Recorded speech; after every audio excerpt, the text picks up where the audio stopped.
the founders, costs higher risk and higher potential return on investment. Successful startups are typically more scalable than an established business in the sense that the startups has the potential to grow rapidly with a limited investment of capital, labor, or land. Timing has often been the single most important factor for biggest startup successes, while at the same time it's identified to be one of the hardest things to master by many serial entrepreneurs and investors. Startups have several options for funding. Revenue-based financing lenders can help startup companies by providing non-dilutive growth capital in exchange for a percentage of monthly revenue. Venture capital firms and angel investors may help startup companies begin operations exchanging seed money for an equity stake in the firm. Venture capitalists and angel investors provide financing to a range of startups with the expectation that a very small number of the startups will become viable and make money. In practice, though, many startups are initially funded by the founders themselves using bootstrapping, in which loans or monetary gifts from friends and family are combined with savings and credit card debt to finance the venture. Factoring is another option, though it is not unique to startups. Other funding opportunities include various forms of crowdfunding, for example, equity crowdfunding, in which the startup seeks funding from a large number of individuals, typically by pitching their idea on the internet. Startups can receive funding via more involved stakeholders, such as startup studios. Startup studios provide funding to support the business through a successful launch, but they also provide extensive operational support such as HR, finance and accounting, marketing and product development to increase the probability of success and propel growth. Often 100% of a small startup company's value is based on its intellectual property. As such, it is important for technology-oriented startup companies to develop a sound strategy for protecting their intellectual capital as early as possible. Startup companies, particularly those associated with new technologies, sometimes produce huge returns to their creators and investors. A recent example of such is Goel, whose creators become billionaires through their stock ownership and options. When investing in a startup, there are different types of stages in which the investor can participate. The first round is called seed round. The seed round generally is when the startup is still in a very early phase of execution, when their product is still in the prototype phase. At this level, angel investor will be the ones participating. The next round is called Series A. At this point, the company already has traction and may be making revenue. In Series A rounds, venture capital firms will be participating alongside angels or super angel investors. The next rounds are Series B, C, and D. These three rounds are the ones leading towards the IPO. Although there has been an increase in angel and venture capital funding, the amount invested must be augmented. It's crucial that the ecosystem is well integrated to connect startups to fund houses and other stakeholders. While most people would want to start their own company, not everyone can be entrepreneurs. It takes sheer dedication, commitment, and perseverance to build a startup from the ground up. One essential aspect that keeps startup founders cope against these challenges is that they are visionaries. It is their vision that allows them to pursue their passion. It's driving force that challenges them to explore a roadmap on how they will arrive at their destination. And to discuss this very, very important, relevant topic of today, that is what makes a startup successful, we have a very elite, knowledgeable, those who are authority in this field, panelists with us. And I would like to introduce my first panelist. He is Professor Dr. Mohanlal Agrawal. Professor Dr. Mohanlal Agrawal is the former Professor of Marketing, Innovation and Management, IIM Lucknow, Accelerate Jamshedpur and California State University, USA. He is president of Indo-Gulf Management Association. He is US Fulbright Fellow Boston, EFMD Fellow Paris, and British Council Fellow London. In 2019, he was ranked among the 251 most fabulous global education leaders. Welcome, Professor Dr. Mohanlal Agrawal on our show. Professor Dr. Mohanlal Agrawal, you are in the marketing field.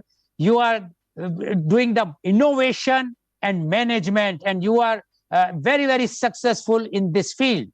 Now, these startups, which were not there in the early time when you have started your career, but now the startups are there everywhere, and they are creating waves in the field of new marketing, innovative marketing. So we would like to know from you your views on what makes startups successful. Professor Dr. Mohanlal Agrawal, please. Many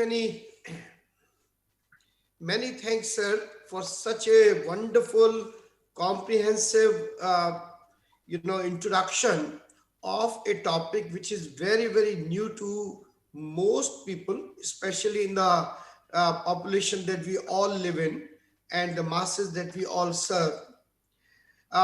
Really treat to hear you, treat to listen to each and every wonderful aspect of this startup from you, so that viewers as well as all of us are fully in control and context of the theme that we are discussing, which is the critical factors in startups. Let me begin first with one very major difference between a startup and entrepreneurship that will help us perhaps learn later what makes startups more successful or successful at all. All startups are entrepreneurships, but all entrepreneurships are not startups. Let's get this particular point very clear. That in both the cases, there is a risk bearing. And that is why all startups are entrepreneurs, but all entrepreneurs are not startups. So then the question will be, what makes them different from the entrepreneurship, the generic risk-bearing business model that we all know about? The first major difference is what we had learned early in our studies when I was, let us say, 20 or 25 years younger. We had said that an entrepreneur enjoys the small size. Entrepreneurs enjoy the entrepreneurial mindset. Entrepreneur enjoys the limited scope that he has, and any size that becomes bigger of him or her, that makes them a little bit uncomfortable. An excellent example of this kind of mentality that I'm telling you is of a very big brand which failed to live up to its expectations, even though it started very well. And the name of that particular organization was Shehnaz Hussain. Shehnaz Hussain was the first beauty brand in India which was entrepreneurship and started by an Indian lady who became a rage at her time. But the moment size became big, she became more and more cranky, more and more unsuccessful, and eventually she was overshadowed by many people very, very quickly. So this is the difference that I was trying to bring about, that entrepreneurship love a small scale, while startups are made, built, and always built on this particular premise that they must become unicorn, or the definition that you gave, that is $1 billion company things. For them, size matters. For them, scale matters. For them, success matters. For them, others matter. While in the case of the entrepreneurship, self matters. Self-ego is very, very important. And from that point of view, they refuse to go beyond what they are. Another failed example of this particular difference, again, I'm giving you in India, because except Mark, all of us are from India and we understand the psychology and the context of India. One of the biggest brands in India which was a startup brand in, I would say, Banaras, the holy city of India, the Varanasi, was a fan called Sidney fan. And I'm sure that Mr. Goel, you will remember that. Now that particular fan was started before the independence of India, and they went into a very, very bad time after some time. Again, because of this difference, not knowing that they are entrepreneurs and they couldn't rise to the scale of startup. I was one of their advisors, marketing advisors, or 20 years ago, when I advised them how to go further. And one of the things which really startled me was that the refusal to embrace growth, the refusal to embrace size, the refusal to understand that size matters. But they said, no, no, no. The moment size becomes big, I will lose the status of a small scale entrepreneur, and I will lose the benefits, privileges, benefits of tax, this and that government was giving to us because we were a small scale. And whenever they became big, they started another new company like the Ravi fan. This was, and I explained to them number of times, but I failed every time. So that is why I thought that this is a very good point at this moment to make, that what is the difference between the two. The second very, very important point which should be kept in mind is that in startup, you begin with the idea. Entrepreneurship also begins with the idea. So therefore, what is the difference? The difference is that in the case of entrepreneurship, the idea is to make that particular thing successful with the traditional management thinking. Startups have an idea, but with a very, very innovative and I would say disruptive thinking that we call disruptive model. They disrupt everything, while entrepreneurs maintain that particular thing. They comply with that particular thing. So that is the another reason that most entrepreneurs in India failed to become the kind of things that we are seeing today, like Baiju or Swiggy or any other example that you can give as names, the iconic names of startups. Third point, in the case of entrepreneurship, timing is important. But in the case of startup, timing is crucial, extremely crucial. So while you begin with the idea, but your timing must be right in the case of startup. If timing for any reason you have got it awry, chances are that your business will also have a difficulty very, very soon. So you have to ride the wave, you have to create the wave, and you have to keep the wave going. That is what is required in the case of the startup. The third, or probably the next major difference, is that in the case of entrepreneurship, passion matters. Passionate about it. One of the worst things that you can do in a startup is to ride on passion. Of course, it's a wonderful thing, but passion doesn't make you, unicorn. Passion only makes you probably an entrepreneur, and probably few more people will have respect for you, but you will not have money for it. Money will come only from the third thing, which is in the middle, that is idea, timing, and in the middle, business model. Your business model must be such which is repeatable, which is scalable, and which actually should scare others rather than you. The point that I was making about Shahnaz Hussain. So previously, let's say 25 years ago, in our business schools, we were taught that large companies should think like an entrepreneur in order to be innovative. Today, I think that particular phrase will be most out of place. Today, what we have to say is that startups must think like established companies as they move along. Scale, bigness, the world is your village, that kind of thing. Rather than the village is my little neighborhood. No. That kind of thing will never work. Finally, the most important thing which I would like to say here is that the context in which startups begin, usually that context also has a critical success factor. And that is in what business you are in what industry you are in. For instance, 8 out of 10 startups are in service industry. They are not in manufacturing. They are in manufacturing without doubt, but number is very, very little. If you pick up any, whether it is Flipkart or Swiggy or US ones, Airbnb or any of those things, they were on shared assets model. They were on shared economy model. They were not on my economy model. So they were service technical or tech entrepreneurs also, tech startups also. It has a natural, I would say, fit between the startup and so service and startups are very, very, I would say, first cousins to each other.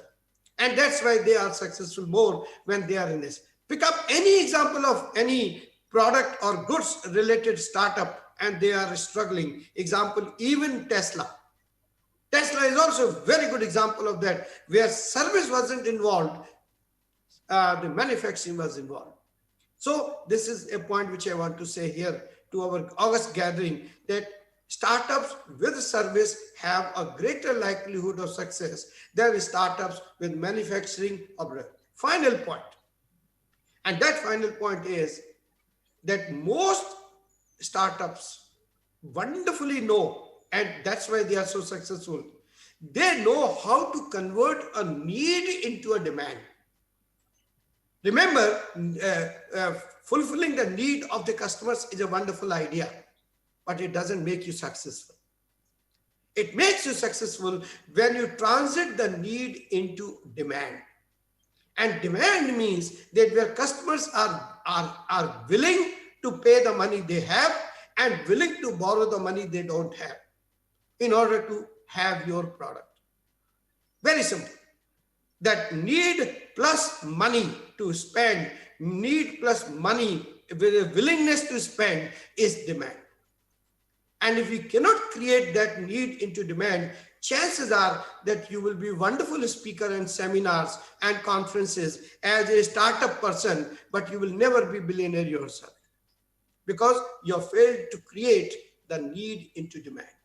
So with this thing, I once again thank you, Goel Saab, for giving me this privilege to go this thing. I am extremely grateful because today is the most important day for our Indo-Gulf Management Association, which has the privilege of, associating with you, the first session that we have today. And that's why it's a red letter day as far as Indo-Gulf Management Association is concerned, that media conference with Lal Goel Sahab and the Indo-Gulf are working on this particular thing. And our goal is to create this kind of thing as often as we can. Once again, thank you very much, Goel sir.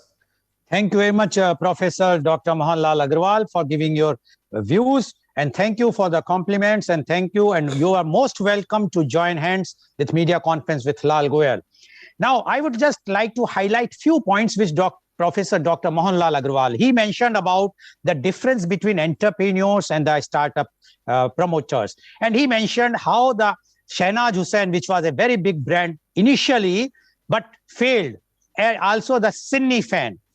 I can also share one example of Sumit Mixi. I met the promoter and I told them that the only way out to come out from all the financial problems and to become, because the brand was so big, they could not handle and they were dead written. I said, you please come out with a IPO, but before that, you must have the input of venture capital. And that is only possible that if you have a startup which will sign an agreement with the existing company and that type of model.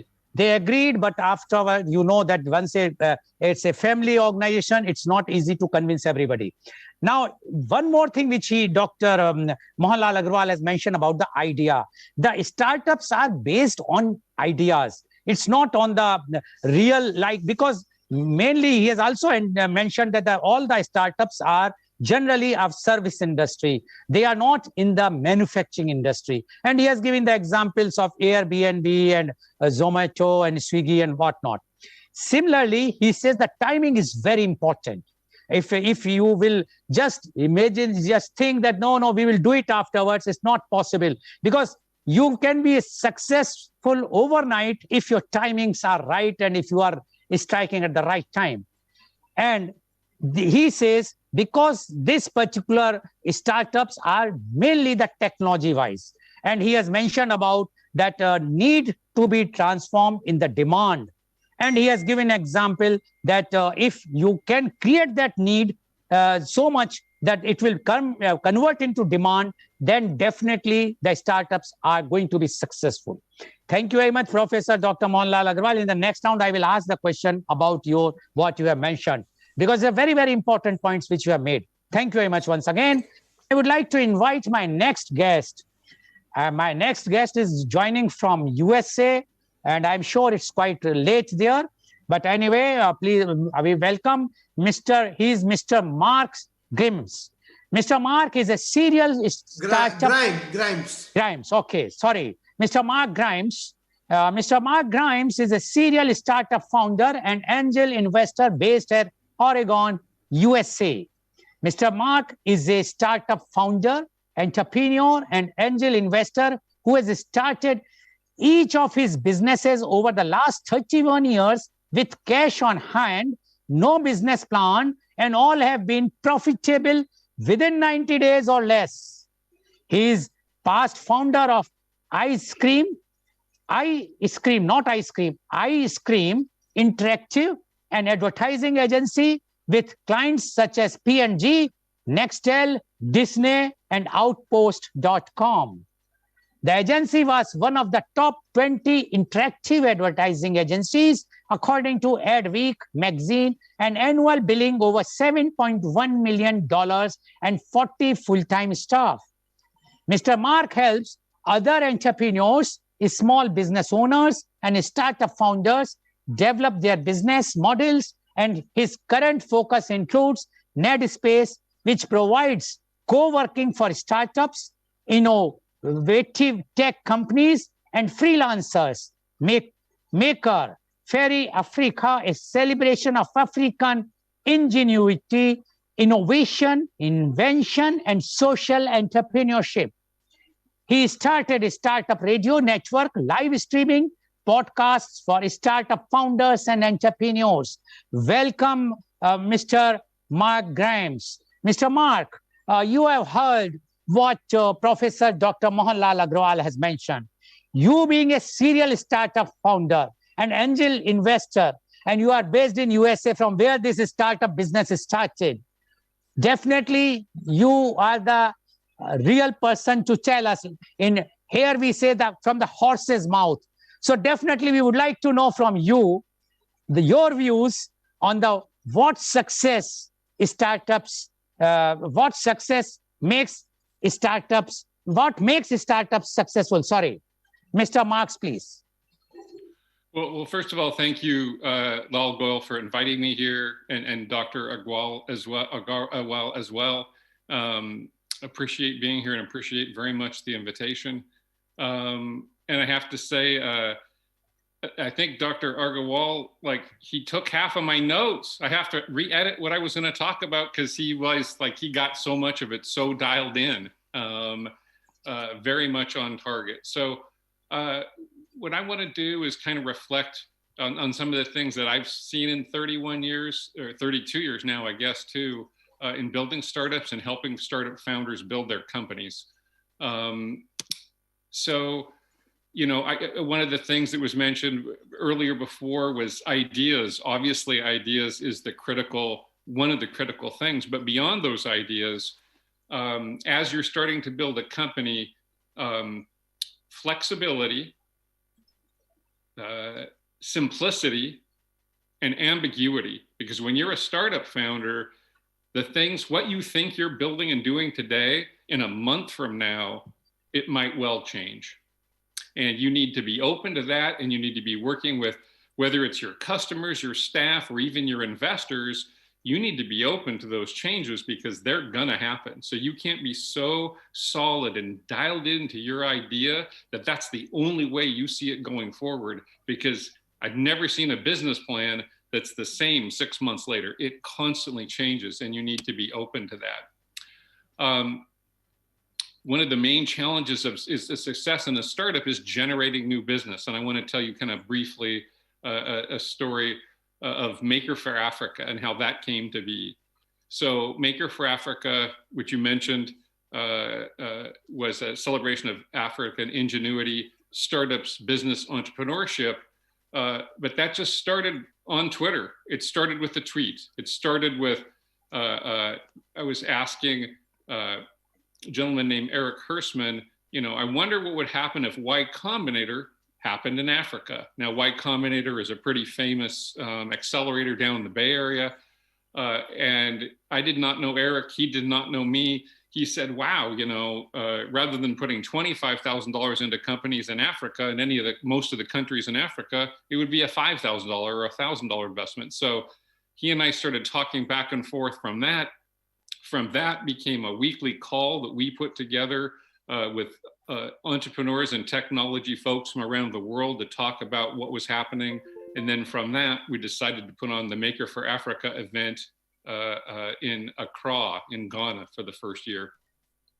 We didn't know what we were doing.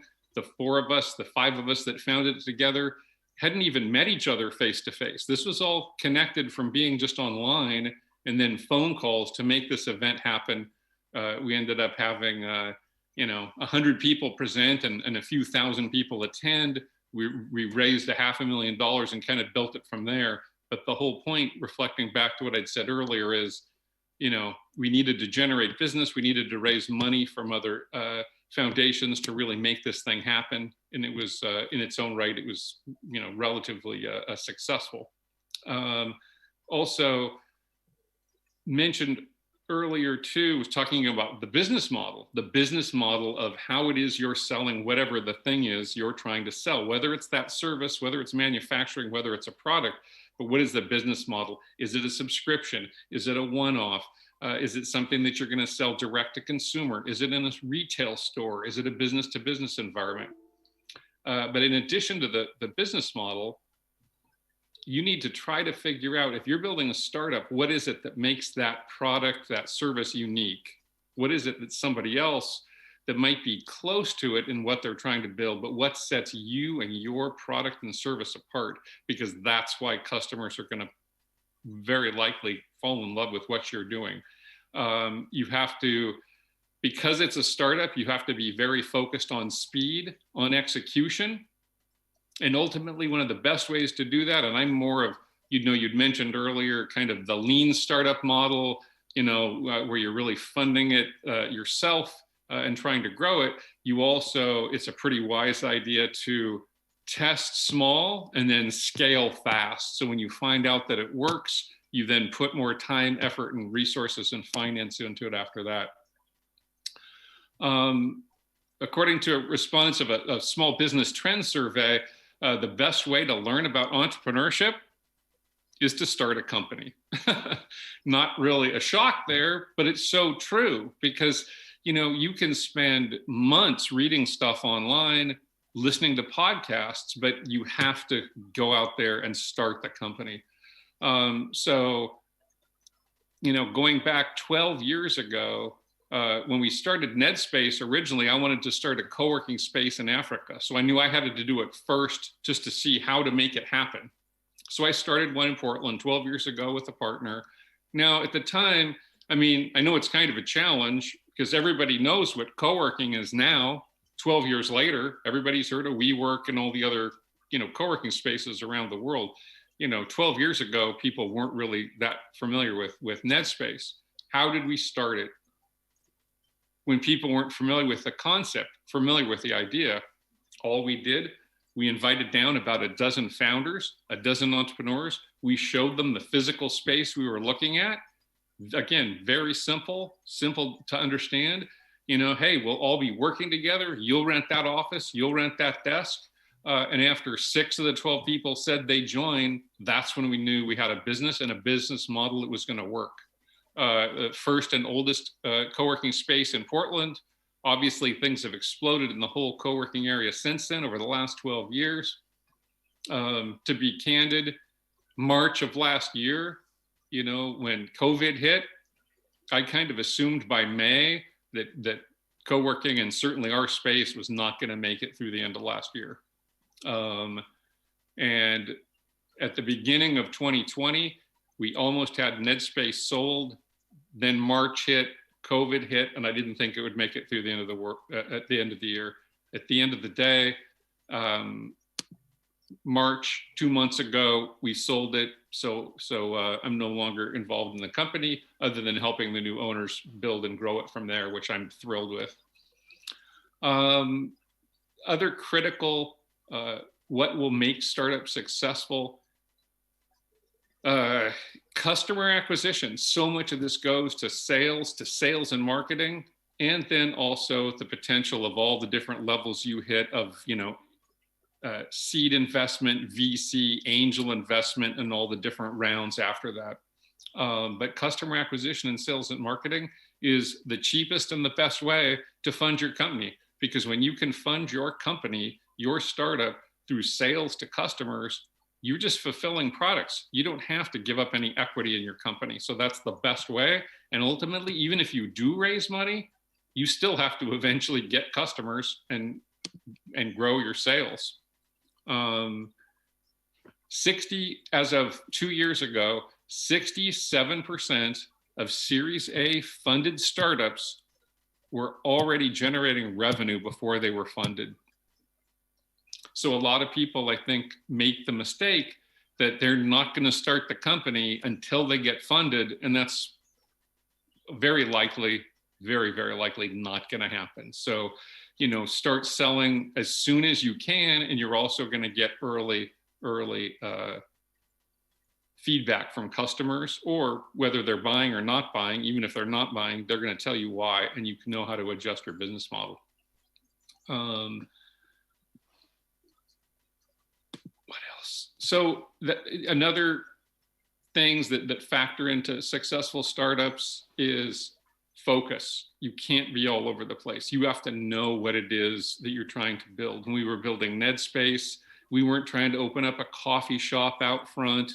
And for those of you that had seen WeWork implode, you know, they were trying to getting into housing for entrepreneurs. They were trying to get into education. They were trying to get into early education and child sitting, babysitting for kids. And that just was something that it was too convoluted for their business model. In addition to focus, as the doctor mentioned earlier, you know, passion is great, but passion isn't everything. In addition to passion, you know, you need to have the motivation. You need to have absolutely the right founding team. Because if you have a team of founders of, say, 2 or 3 or 4 founders, it has to be the right team. And it's critical that your first half a dozen or more key hires all be the right people. Because it's one thing to manage a team of, you know, 15 or 20 people, and it's another when it's 100 or 200 or 5,000 people. When there's so few people, one wrong person can really collapse the company. You have to have the right team, the right everything there as you're searching for that product market fit. Ice Cream Interactive, there are 2 primary reasons why startups fail.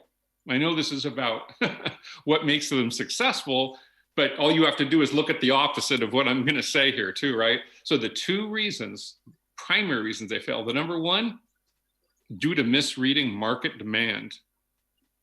Okay, that's 42% of the cases of startups that fail. 42, almost 50% fail because they're misreading the market demand. Well, think about what that's really saying.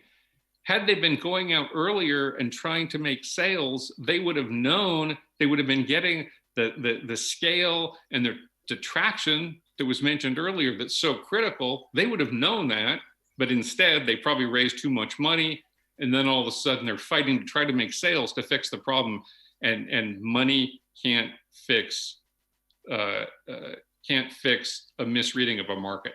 The number 2 reason that a lot of companies will fail, 29% of the time, running out of funding. Again, look at that. They're running out of money. What does that mean? That usually means that, you know, that VCs have put money into them, Now they've run out of money and they don't have the customers there paying for the service or the product. So again, it's so much of this goes back to sales.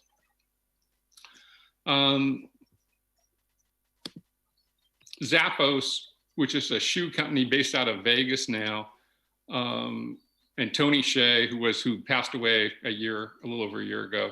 But one of his sayings was, chase the vision, not the money. The money will find you in the end. And there's a truth to that. One of the beautiful things that Tony did was he built such a strong, and so many successful startups do, he built such a strong company culture around Zappos and around the company and the culture of just both the employees and the customers. And one of his things was when somebody calls up Zappos to talk about ordering shoes, there's no time, they're not trying to push people to make, that phone call and get off that phone call in 3 minutes. They'll talk as long as they want. One of the other amazing things, and I met Tony when he started his first company, actually close to 20 years ago, which he sold to Microsoft, called Internet Link Exchange. But one of the things that he's done in building that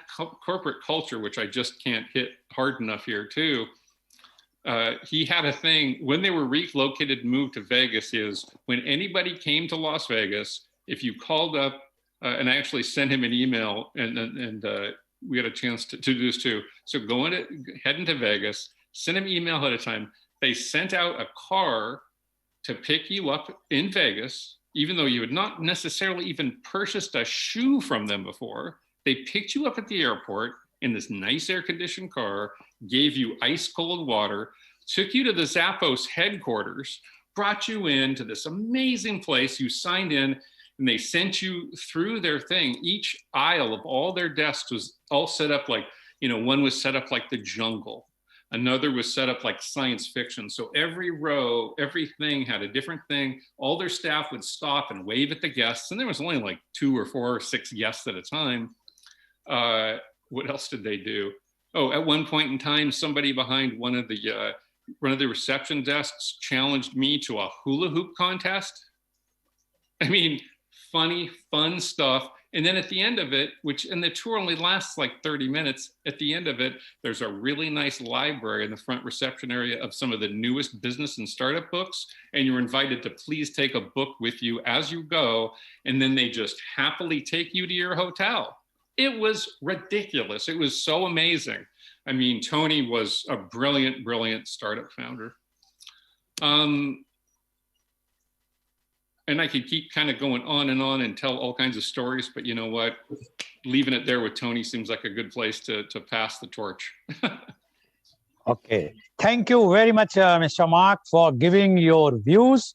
And I will just highlight few of the views. He says, to a successful startup, you should be having a quality of flexibility. And he means of the flexibility is that you should be open to hear from the customers, from the investor, the angel investor, because it's a market is changing very fast. So you should be flexible to change your marketing strategy.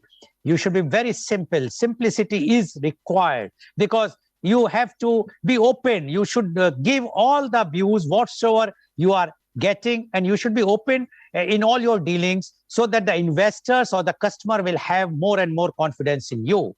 He also mentioned the startups' main aim is to acquisition of customers. That is the main aim. Initially, the profit will not be there, but if you have more and more customer base, then your startup will have a more customer base and you will be as successful as far as the startups are concerned. He says the successful startups are those who have started earning the money before they go out for the funding. And he has given the data about 60% startups have started earning before taking the funds from outside. And he says everyone has to be focused on what they are doing. And they should have a right team, right selection of the team, because that is very important. One bad fish can spoil everything. And he also mentioned about the failure. And he says the 2 reasons of the failure of the thing is the misreading the marketing demand. If you feel that, no, it is going And I can give you the example recently what happened during the COVID, because the demand of the hand sanitizer increased immediately, and the face mask, everyone, especially in India, started manufacturing beyond their capacity, exporting it to USA and other countries, as well as in the domestic demand. But as soon as the COVID, in the first phase, I'm talking, once the COVID came down, as almost nil at that time, immediately the demand was zero. And they could not sustain. So those startups which started for this failed. So what Mr. Mark means, that you have to see the demand not of today, but after 6 months of 1 year also. You should read it properly, then only come out with the product. He also mentioned the main reason, one of the main reason is the running out of money. Always the startups have the problem that they don't have money. And he has given his own experiences, how he became successful even in the South Africa, and he has given about the shoe company in USA. Thank you very much, Mr. Mark. I think you require a full one session so that the viewers can be more educated. And today the condition in India is, which we will be discussing in the second round, is that we require proper guidelines and guidance. And it's a new concept, as Professor Dr. Mohanlal Agrawal has mentioned. And I'm sure with his initiative to bring such type of international repute personalities on our show will definitely be beneficial for all our viewers also. Thank you very much, Mr. Mark, for giving such enlightening views. Thank you very much. Now I would like to invite my next guest, and she is Miss Unnati Bagga. Miss Unnati Bagga is a startup mentor and organic growth specialist based at NCR. Ms. Unnati is an organic growth specialist helping companies and founders to go viral with powerful marketing ideas and funnels. She has trained hundreds of students for personal branding, LinkedIn marketing, and social media marketing. With a 6-figure, this woman tells us how planning, funnels, and technology can make a business scalable. She is working with some of the best startups in India and is here to share what she had learned all this while. Thank you, Ms. Unnati Bagga, for joining our show. Ms. Unnati Bagga, you have heard Professor Dr. Mohanlal Agrawal as well as Mr. Mark and their views. Now we would like to know from you your views on what makes a startup successful. Ms. Unnati Bagga, please.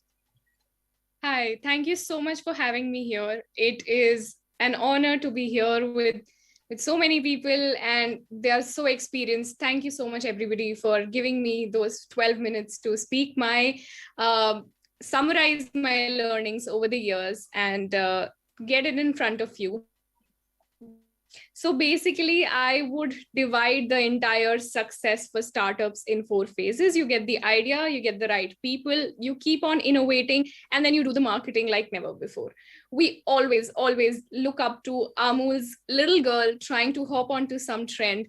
Whenever there's something happening around the world, that little girl is always published on social media and on newspapers to give us a message. That's the kind of marketing that is sustainable. I agree that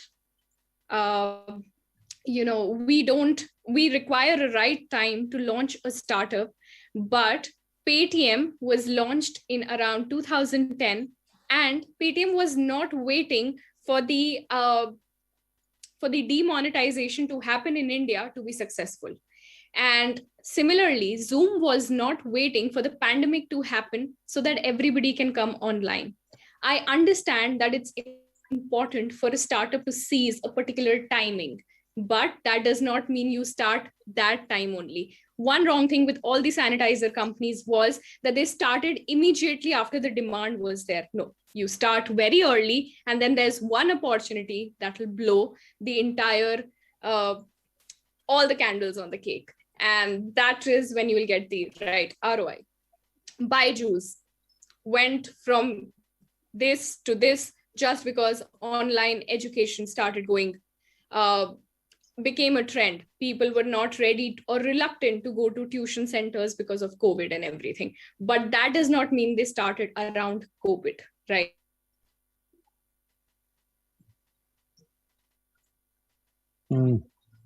I think we lost Miss Unnati Bagga, there is a problem in the internet there. So we will take her when she will be back. I will like, are you there, Miss Bagga? No, I don't think you are there. No, yes, now you are there. I think she's there, but her mic is not working. Now she has come back. Okay. Miss Bagga, you are there now. Yeah. No, we can't hear you now. Can you? Is it better? We cannot hear you, Unnati. Yeah, please speak loudly. I think her net is weak. Yes. Okay. So, Miss Bagga, why not you change your position or come on your mobile network? The problem is with the Wi-Fi. Many times it happens. It's raining here. I don't know, in Delhi, NCR, it's not raining. It's raining here. So please change your. Can you speak now? Yeah, I can. Yeah, please go ahead. Please go ahead. Okay. So basically, startups don't wait for the right time. They are going all along, and there's one right time that just clicks and makes everything amazing for them. And then we think that it's an overnight success. But I always tell founders who come to me that it's 1,000 days of grinding and 1 day of shining in the daylight, which people call overnight success. So that's the thing. Have an idea, have people. People are building blocks. They can just make or break your entire equation. And then innovation. You've achieved this, but if you're not introducing new features, new technicalities, something new for your audience to come as repeat customers, probably the lifetime value of your audience or your customers is diminished. And you need somebody to pay you again and again. And that's why health startups, they always try and innovate in a way that they're teaching so that people on a monthly basis, because we need to take care of our health forever. So they keep on innovating so that people pay them again and again, become their repeat customers. One thing that I saw, so I was on a call yesterday with a digital marketing agency from US, and they asked me, why don't you record your courses? And why are your courses just one-on-one? So I told them that marketing is changing so fast, I'm not sure how often I need to update my recorded courses. And that's how versatile the market has become. But one thing that I can always tell, and I do tell to all my clients who are these amazing startups, very well funded, is that when the founder becomes the face of the company, it's a little easier to brand that company. We all know Kunal Shah, and then we know Cred. We know Asim Qureshi from Quora and LinkedIn, and then we know Jibble. We all know Manu Kumar Jha, and then we know Xiaomi. These have become superpower personal brands. And that's like, we talk about Tesla, right? But Tesla has till now, at least there's nothing on the internet that they have spent this chunk of money in acquiring users. It's just one man, Elon Musk, trying to do something over the internet, and then everybody knows about Tesla. That's how amazing. So if you don't have funds, it's okay. If you don't have the money, if you don't have the seed funding, perfectly fine. Just have a personal brand of the founder and you're sorted. So I think a lot of times people are just on the pedestal that I need bootstrapping and I need this and that. And I think when I've built that 6-figure business for myself, I did not have the fund. I was out of a job and I was battling through some medical condition, no savings, nothing. And then it just started with one person, one website, one LinkedIn profile, one Instagram profile that blew everything for me. So I think it's very important to give funding or money the second in line position. And the first position is build a very strong brand. Now it can be for your company or it can be around the founder, and you'll be able to success a little faster. Another thing is product market fit, which a lot of founders don't do it because they're so passionate about their business. They're like, okay, if I like it, everybody is going to like it. But that's not the case. So you should have at least 1,000 people interested in your product. You run ads, you go to Facebook groups, you go to LinkedIn groups, you conduct webinars, whatever it is. And once there's data backing you that people will pay you for this service. I was consulting this startup which is into Mexican salads, and they told me, do you think in Delhi people would like Mexican salads? And I was like, why don't we try it? We run a campaign and we asked people, how often would you order and what would be the price point of each bowl? And we got really positive response. And that's when we realized now there's a product market fit, which is backed by numbers. So why not just run it? So that's where the entire funnel comes into the picture. You have a person that you can make a brand, sorts your branding and marketing. You have a team that can do sales, and then you have a product market fit. You amalgamate all these things, and then you reinvest in your business for innovation and technology. Now, you don't need to have the perfect website from day one, or you don't need to have that perfect team from day one. You can start with an army of interns, but the idea is simplify sales, marketing, and how people are looking at your product. You can simply call it a yoga class, or you can call it, this can transform your life. Yoga is the most beautiful gift that India has given to the rest of the world. And when you put it like that, probably a very normal trainer from Rishikesh becomes a superstar because of the way that you've pitched that idea. So I think with the idea, you also should know how you should pitch that idea, because there are several yoga trainers, but then there's one that calls himself very authentic, starting from the roots of, or the yoga capital of India, that is Rishikesh. And the way that he puts the words forward probably attracts the ideal tribe. So that's very important. Also, another thing is, so I wanted to start a LinkedIn Academy, and I was like, okay, I'll do this because everybody is on LinkedIn. But today also, having a YouTube Academy is more profitable than having a LinkedIn Academy. Why? Because of the size of the market. So it's very important to niche down and know your target audience and know your ideal client. But that does not mean you'll just start with such a small market that after a point in time, the business is not scalable. Right. So in this book from zero to, which is called 0 to 1, they say heavily rely on technology and get into a market which has that market size, so that it's not just 5,000 people who can pay you, it's 50 lakh people who can pay you, so that even if you have competitors or anybody coming in the picture, you can hold on to that market size. Anybody who is opening an e-commerce business right now is not competing with XYZ. They're competing with Amazons or Flipkarts of the world. So that's why you need to have a very clutter-breaking idea, something which just makes your audience say, wow, this is what I'm looking at. This is what I wanted always. And then just translate it into sales in a very beautiful way, where copy, marketing, graphics, designing, and everything comes into the picture.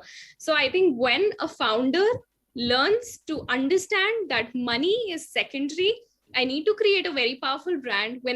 So a lot of times people come to me and say, whenever we see purple on Instagram, we just remember you. That's the kind of brand that I've prepared. Like every time all my posts, my aesthetics are in purple. So and whenever I see orange, I feel that, okay, Xiaomi or Manu Kumar is there. So I think that kind of brand, when you create it, it's very difficult for it to fail. So the key recipe over here is, and I'll just sum it up in a minute, is have an amazing idea, have an amazing way to pitch it. Start with the bare minimum. You don't need a fancy website or a fancy team. Hire interns, whatever you can. Validate the idea, scale, and have repeat customers so that the lifetime value of your customer increases. And yeah, that's the recipe of a great startup. You can be in manufacturing or service, but just don't wait for that one ideal time that your startup will boom, because the overnight success also becomes overnight failures. So start a couple of years in advance, so that when your time is there, you have all the resources and the money to clinch onto that opportunity. So yeah, that's it. Thank you very much, Ms. Unnati Bagga. And I'm sure our viewers are listening to you very passionately, and they are going to follow, and they would like to earn more and more money, as you have suggested. But she has made few points, important points, which I would like to highlight is, she said, don't wait for the right time. And she has given example of Paytm as well as Zoom, that they have started earlier, but how they got the success, because like Zoom was not expecting that such type of thing will happen, and it has changed overnight. Similarly, she says about the innovation. You should have innovative ideas, not those conventional or traditional ideas. You have to, it's like a disruptive marketing. You should think something which no one else is thinking. That will be a success. Like, although she has not mentioned, but I can mention about the Airbnb. When they came, people were not expecting that they are going to be such a hit. but that has changed the entire hospitality industry. She has also mentioned about the promoter face. She says your face should be so prominent that it will become a brand. Although I differ in one way that Mr. Malia was also having a face to see, and people have invested very heavily. And what is the condition today? So there are, but yes, she's right. Many successes are because after all, the brand is to be made unless you have some ulterior motives. Then she mentioned about her own, how she reached to the 6 figures earnings because of her ideas and the way she has done. And she says one must get the feedback. One must do the survey first, check up what the market demands. If the market demands a particular thing, what the cost they can afford, and then you just come out with your product. And she says marketing is a very beautiful thing. It should be done very beautifully. How you can serve to the people, it depends on you, and that is called the proper or beautiful marketing. And one very important point she has mentioned, which I'm sure that one should understand, the money is secondary. You try to create your brand. If your brand is become powerful, the day will come when the money will come. I also believe that one day media conference with Lal Goel also fetch some money with the blessings of Professor Dr. Mohanlal Agrawal and Miss Unnati Bagga. Thank you very much, Miss Unnati Bagga, for giving such a nice recipe to earn money and to start a startup. Thank you very much. Now I would like to invite my next guest, and he is Mr. Just a quick comment. That we perhaps know how to make this startup successful, but we do not know how to make a billionaire more successful. Okay. Thank you very much for your compliments. I don't know whether you are giving a compliment or I say anyway. And now my next guest is Mr. Aslam Junaid. How you will pronounce? Otherwise, you will again correct me, Professor Agrawal. Okay. It's Aslam Junaid. Oh, Mr. Aslam Junaid. Mr. Aslam Junaid is the founder and chief brand strategist at Level 8 Brands, a subsidiary of Element 8. For over 2 decades, Mr. Aslam has been specializing in strategy, branding, and design, working with some of the biggest brands globally. He is a strong believer in the power of simplicity, and combined with his love for solving complex problems, he likes to make things easier to understand, remember, and use. He likes to measure true success not by how much money you make, but by how deeply and positively you are able to touch someone's life. Welcome, Mr. Aslam Junaid, on our show. Mr. Aslam, you have heard Professor Dr. Mohanlal Agrawal, you have heard Mr. Mark, you have heard Ms. Unnati Bagga. Now, we would like to know from you, your views, how to make, sorry, today the topic is such that I always what makes startups successful? Mr. Junaid, please. All right. Thank you, Mr. Goel. I hope all of you can hear me. And brilliant insights from Dr. Agrawal, Mark, and Unnati. Now, I think one of the problems with talking last on the show is that all your points are taken. Now, I don't know what to say today. So I just would like to start by, pointing to a small situation. We all go to the supermarket. Of course, things are a little bit different, but let's imagine you go to a supermarket, right?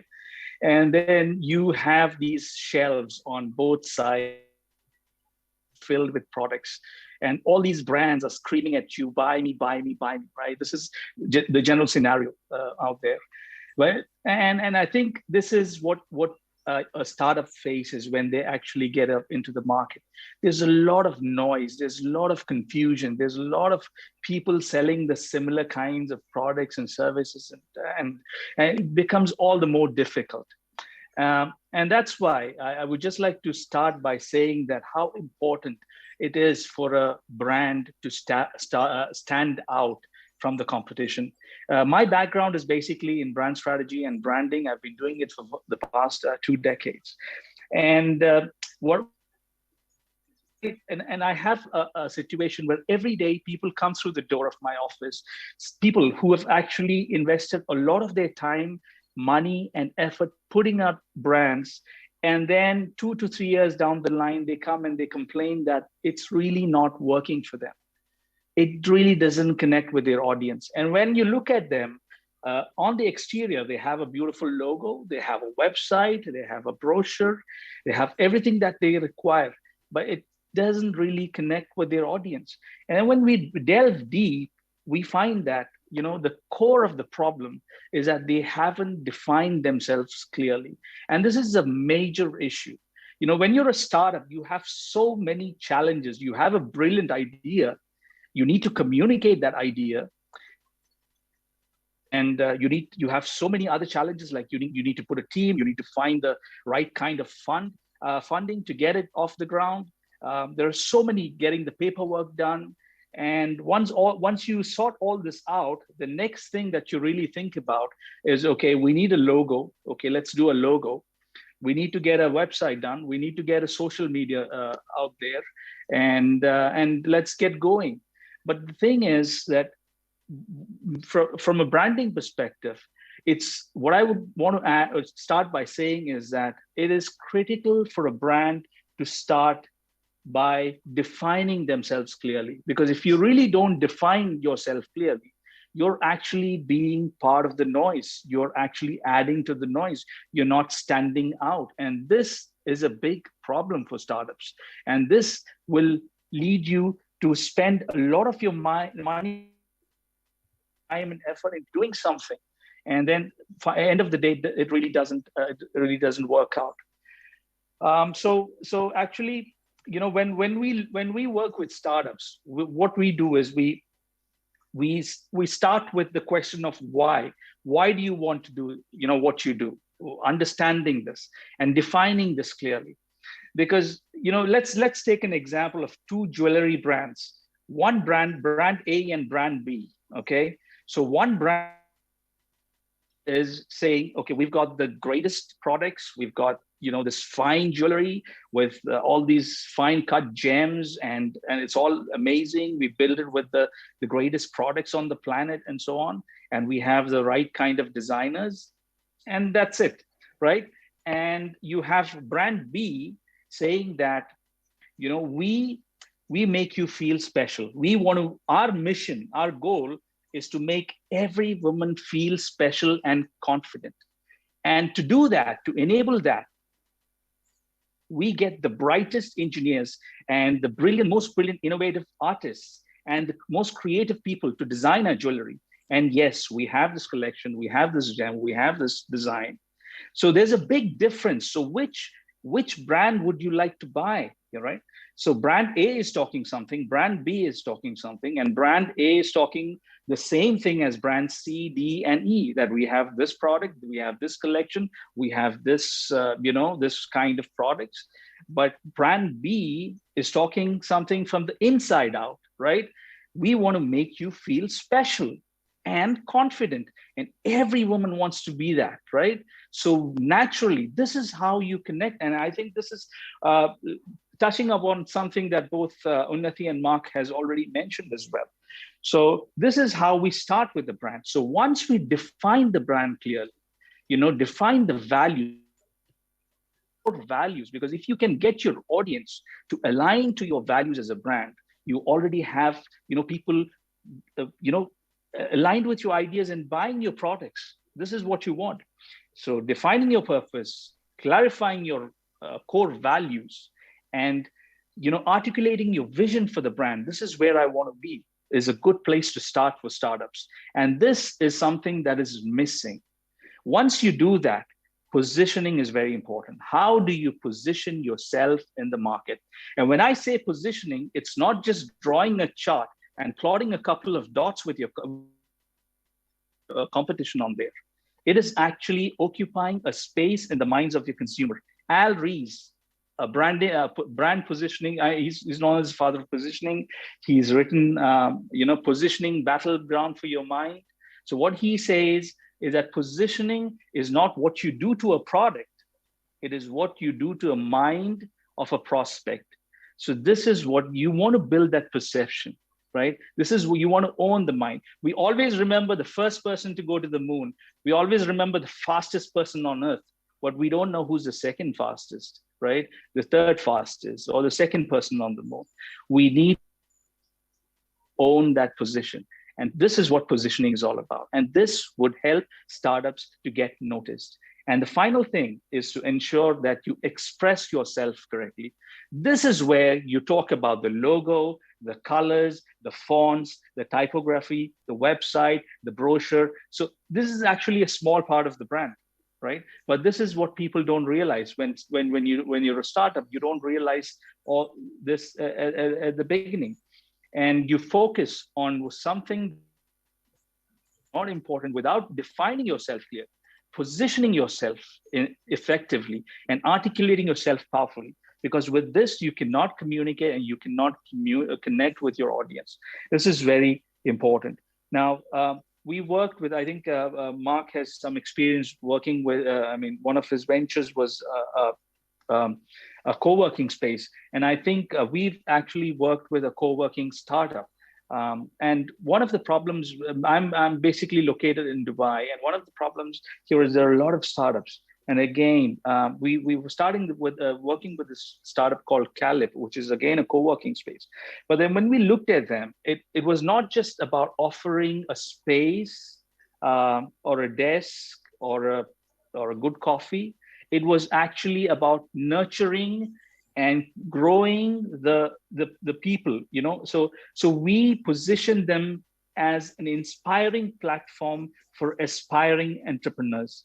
So essentially what they did was not just give you a space, but they gave you the right tools, the right connections, the right training to get you off the ground. And this is what differentiated them in the market when you looked at other co-working spaces. So this is very important. So this is just a small example of what we did in terms of a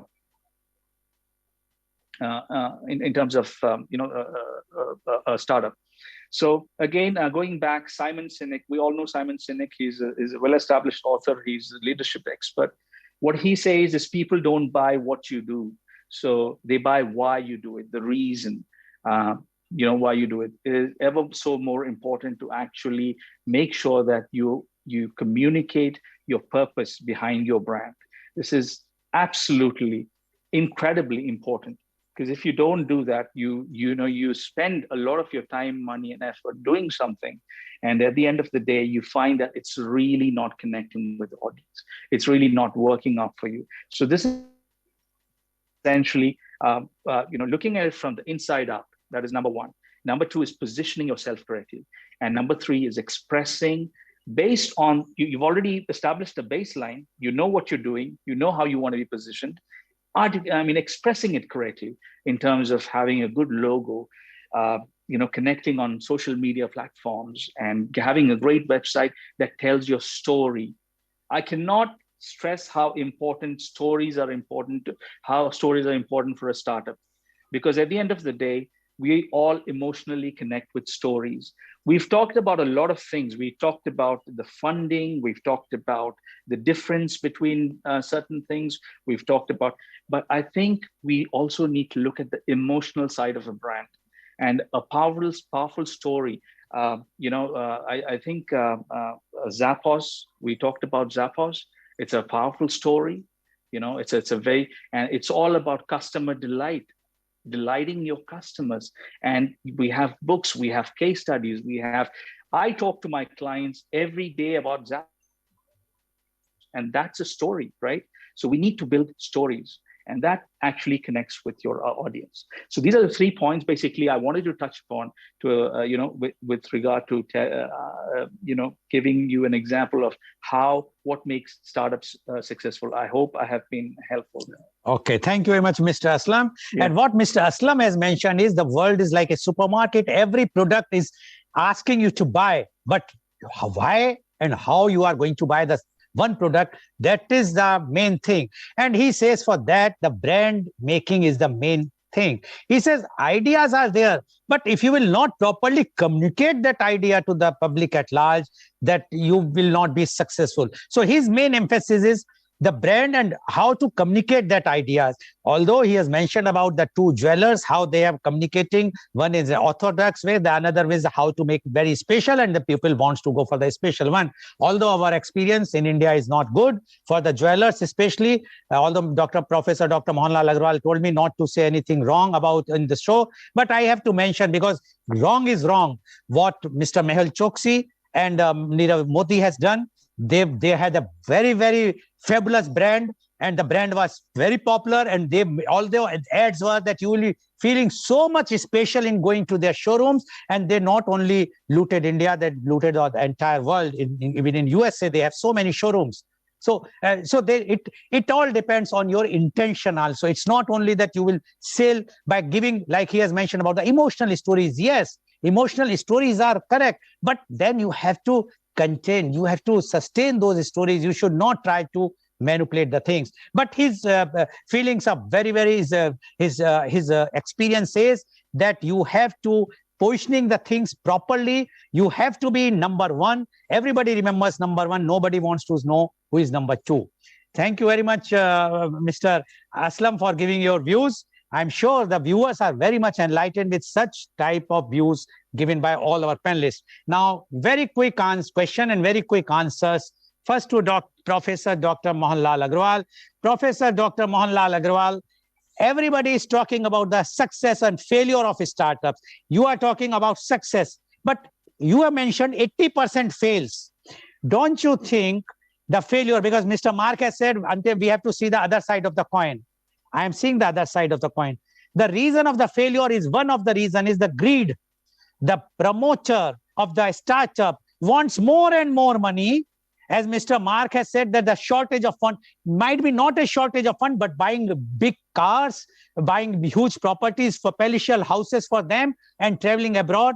They want more money, and then their focus from their startups waived. And that's why 80% of the startups fail. What do you say about this, Professor Dr. Mohanlal Agrawal? First of all, please do accept my apologies for correcting the name of, Mark. That was not my intention to correct you, because you can never do wrong. I know that part. So therefore, please forgive me for doing that temerity of correcting Mark's name, because Grims and Grimes have a lot of difference. So that's why I just wanted to make that kind of difference. My apologies to you. No, not at all. Yes, please go ahead. The second point, which I would like to say is very important for you and for us. That point is integrity. Integrity is the most important aspect of a startup, because the startup means that people must believe you. And if your integrity is not visible, the startup will not be successful, or it will fail. So number one point. Number 2 point is, sir, that in business, we teach mission and vision of a particular organization. I would like to say here is that for startups, vision is internally important and mission is externally important. Means what you are telling the society. So when you tell the society that my startup makes this particular problem go away, or create that much kind of a difference in your life, perhaps that becomes easier. Mission. So mission is the same thing that beautifully, Aslam beautifully said, purpose. The purpose of your business must be very, very clear to them. So that will make the difference. As far as the third point, which you mentioned, Nirav Modi and all those people, that is the problem of all businesses, not of that startup business only. The only problem which I would say these people have, that they think that staying in luxury also brings more money or more investment or more, kind of things. That is not so. Actually, research has shown that simple people are like Mark, that Mark unpretentious, from saying something which he's not. He's saying what he is and probably more, but he's not saying that. So if we can carry on with the principle of Mahatma Gandhi, trusteeship, that until the time you create a trust and the kind of benefit for everyone, you have no reason to enjoy yourself or enjoy yourself in luxury. This is the thing I would like to say. Thank you very much, Professor Dr. Mohanlal Agrawal.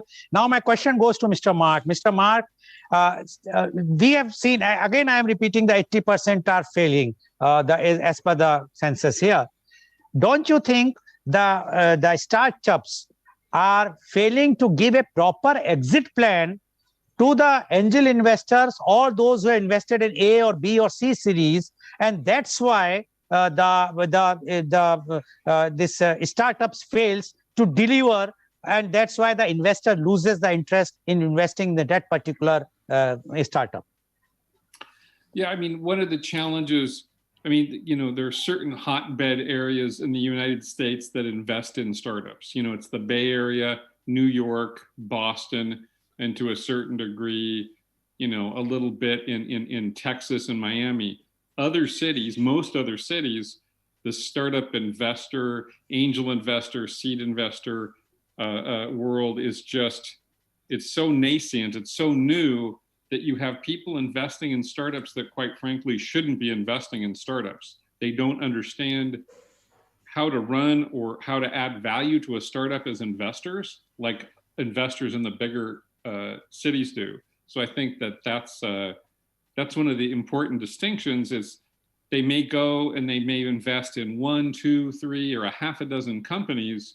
And as the truth is, as a seed investor, as an angel investor, you need to invest in dozens and dozens and dozens of companies to really get your money back. So you may see some timid investors that, again, invest in a small half a dozen companies. They're not going to see any exits, and that scares them out of trying to help these companies grow. I think the more seasoned investors are going to know how to kind of help at a much deeper level. Okay, thank you very much, Mr. Mark, for giving your views. Now my question goes to Miss Unnati. Miss Unnati, you are saying about that one should be number one. Are you there? Yes, you are there. Please unmute yourself. What you say about Oyo and Ola? They are not number one. The number one were Airbnb and others. So how you say, and they are there, although Oyo was success before COVID, now the condition is different. It's a totally gone case right now, as of now, because of the no occupancy and so many litigations. But even Ola, they all are, both are number two, not number one. What you say about that? Okay. Thank you for the wonderful question. As per me, both these startups are in very bad or huge losses. But so Ola and Oyo, they did something that they became number one in one category. Airbnb right now in India is very expensive. So Oyo became the cheaper option, right? So they were like the first cheapest accommodation in India. So they became number one over there, but no point discussing because it all came down, the whole thing of sanitation, everything. It was pathetic. So though they tried to get into a space where they were cheap, but it did not sustain. The second is Ola. So Ola, when they started, they promised the drivers a better remuneration or a better cut from all the rides. And Uber, on the other hand, was more into user or customer experience. And here it was the drivers that were getting more attention and everything and the perks. But eventually Ola started following the Uber model and lost a lot of drivers who went from Ola to Uber. And right now the startup is doing pathetic. And so, so actually the number ones are still in the game, but the number twos are just diminishing. Okay. Thank you very much. Thank you. Now my question goes to Mr. Aslam. Mr. Aslam, don't you think in the case like this COVID has come, all the startups could not sustain themselves? Few of them, yes, no doubt, like Zoom and all, but many of them could not sustain them. Those manufacturing companies who were conventional or traditional, they sustain themselves, who are like the pharmaceutical industry, those companies. Don't you think the startups are for the time being, like you have created a brand, but unless you will not change and you will not come in the core sector, that is the infrastructure, you have the manufacturing unit, it will not sustain much. What you say about this? Time is short, only 1 minute, please. All right. So thank you, Dr. Goel, for the question. Very valid question. And I think I would just like to start by saying that some of ever since COVID has started, we've seen, especially our agency has seen a in startups. People are actually rethinking their business. They're realigning themselves to the new situation. And this actually tells a lot about the market. Actually, people are thinking of going online. There's a huge surge in online e-commerce. I understand that you talked about manufacturing. Even manufacturing, traditional companies are rethinking, trying to realign themselves. And I think it all starts with defining themselves clearly. And this is, 6 years, 7 years down the line, even companies, they're coming back to us and saying, we need to refresh ourselves. We need to realign ourselves. We need to reposition ourselves. And we need to make sure that we are there. People connect with us, we get noticed. And I think this is very important. I hope I'm making sense. Yeah. Okay, thank you very much. So viewers, you have seen today that the experts in their field, they have given their views about the success of startups. And they are very, very clear in their mind. First thing is very clear, your integrity. If your integrity, and you are a visionary, if you have vision and your ideas, if you have a combination of this, then the success will be there. But if you will not have those things, then there is a problem. And definitely then follows the brand making and the marketing survey and whatnot. But first thing is your integrity, your intentions, and you have to deliver the things with a new ideas. And if you have a new idea, you can contact any one of them. They are brilliant in their field. I'm sure they can make you billionaire very soon. Thank you very much. And today's program, which has been live telecasted by V4NEWS, Global TV, V4 Stream, Malnadu TV India, Newsgaon se Samvad Sarokar News, Bharat Post News, as well as it was shown live on Facebook and YouTube. And our endeavor is to bring to you everyday new thing. But for last 4 weeks, we have started a half-an-hour program in the evening, which is called Kal Aaj Aur Kal Lal Goel Ke Sang. This is in Hindi from 4:30 to 5, where we are calling one personality who is an achiever in his own field. And there today the chief guest is Professor Dr. P.P. Devan. Is a professor, head and neck surgery, AJ Medical College, Mangalore. He will be explaining about what is the good condition, how he became so big from the childhood, his life journey. So thank you very much, Professor Dr. Mohanlal Agrawal. Thank you very much.